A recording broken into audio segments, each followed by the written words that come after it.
Sports Alliance, bringing you the leaders of our sports community. And today we have one of the greatest swim clubs around the province, the PoCo Marlins. The PoCo Marlins, for the last 3 years, have finished as the #1 point-getting team per player, or per athlete, I should say, at the BC Provincial Championships. Today we have the head coach, Mike Wiley. We also have top swimmers, Hannah and Natalia. Welcome. Thank you for being here with us. Thank you. Mike, let's get right into it. Why does someone join the club? Why do we join the PoCo Marlins Swim Club?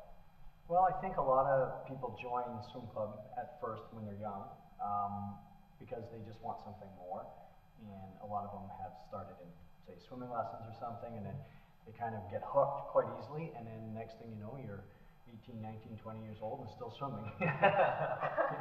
Natalia, tell me, when you got into swimming, what brought you into the sport? I was definitely kind of a late bloomer. I started off with swimming lessons, and then actually my swim instructor said to join some competitive swimming. And I came in, and I haven't sadly left. Good stuff. Now, Hannah, tell me, you got to get up in the morning to swim in the afternoon. Like, swimmers put a lot of time in the pool, and it's a lot of back and forth, so there's a ton of discipline. What drives you? What's the enjoyment? What do you bring to, what do you take from it, from the training? Honestly, the relationships that you make and the friends you make, both with the coaches and your fellow swimmers, really helps you when you get up in the morning. It's not necessarily just get up and swim for me.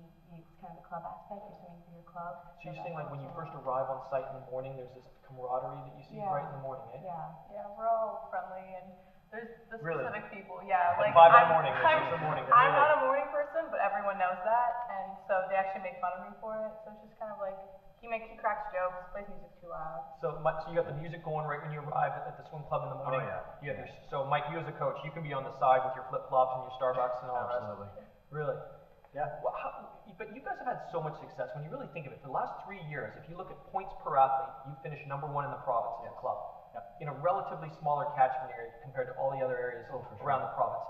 How do you do it? What's coming out of here? Is it something in the water, or what's happening? No, I think we have a lot of consistency within the club, within the coaching staff, within the way we've structured the club, and how we've decided to proceed with whether it be the progression technically from the little kids up to the top kids, or whether it be from a physiological standpoint. Myself and all the other coaches, we meet, we collaborate a lot, and we are constantly self-evaluating ourselves, and then we look at avenues to get better, and that's how we work. So, Natalia, tell me, when you're working, now you've said yourself, not only are you competing, but you also give back in coaching.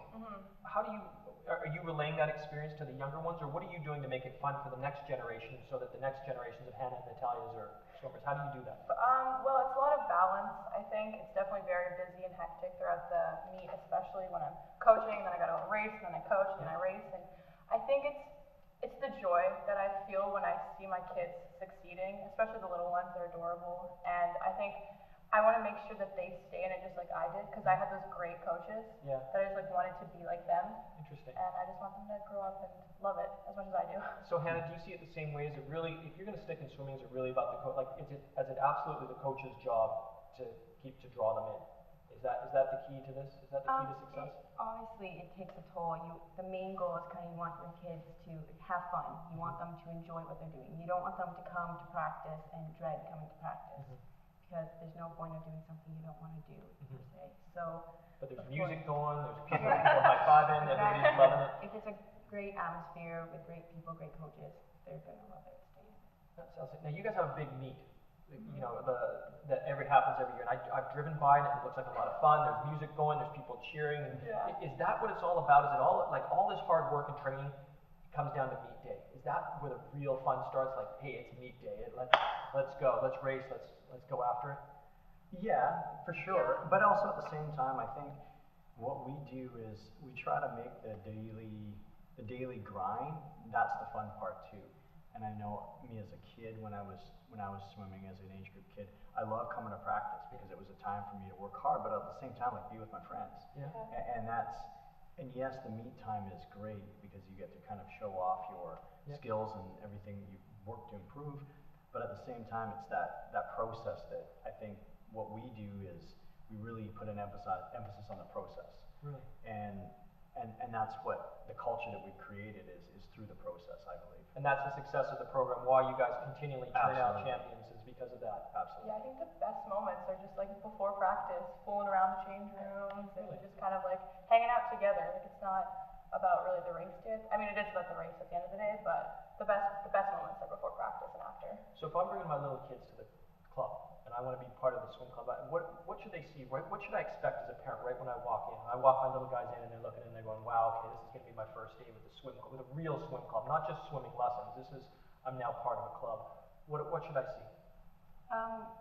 We always like to start the very first day with, we want to play games, we want to get to know the kids. So a very more positive atmosphere is for sure what you want to see. Kind of coaches getting to know their swimmers, not just coach their swimmers. You want them to have a relationship with them. Interesting. I've seen a family atmosphere that you guys have.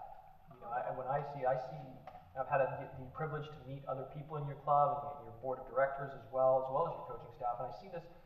It's part of a family that you join. I don't just see it as a functional in, out, play, go. Is that what you guys are trying to do, or is that just organically happening, or is that by design? I think it's organic, to be honest with you. I mean, parts of it are I guess, our plan, but really, we're just really fortunate. And I think once you have a couple of years of success and then you get that family atmosphere, it sort of perpetuates itself year after year, and the new people come in and they see how the people, the parents or the kids or the coaches are acting, and then it just sort of continues, and then the new people come in and replace the people that left, and it's just almost like a big conveyor belt, right? We call it the swim factory. I joke with some of the assistant coaches, and it's like, certain kids move on to do whatever, or certain athletes move on, and then we just seem to be getting more and more that come up through the ranks, and it's the whole, like I said before, it's the whole process and the whole culture that we've created, and I think it's something special, really, and that's ultimately why we all come back and do it every year. I think you guys do an outstanding job.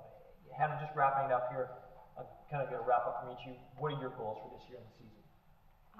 For sure, from a swimming point of view, mostly just try hard and have fun myself. And again, from a coach's point of view, you get all the new younger swimmers come in, and you just really want to make sure that they're having a good time, make sure that they're enjoying it. That's kind of the main goal, just having fun and enjoying yourself. Good stuff.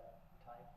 I think from a coach's perspective, it's definitely, let's see how fast we can get the kids to go. Because they're a bit younger, they don't really understand the whole fast thing, but just loving them, making sure they love it and want to go fast. And from a swimming point, it's just staying in it, just keep getting up every morning, get to practice somehow, and just kind of live it. Well, good stuff.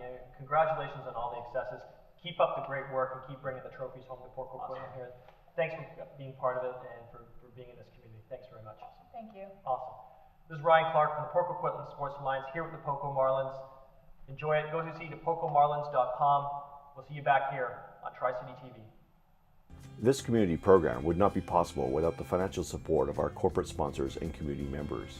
TriCities Community Television would like to especially thank the cities of Port Moody, Coquitlam, and PoCo Quitman for their belief and support of community television. If you wish to be part of our volunteer team, become a sponsor, or make a financial contribution to support community programming, please feel free to contact us at the following location.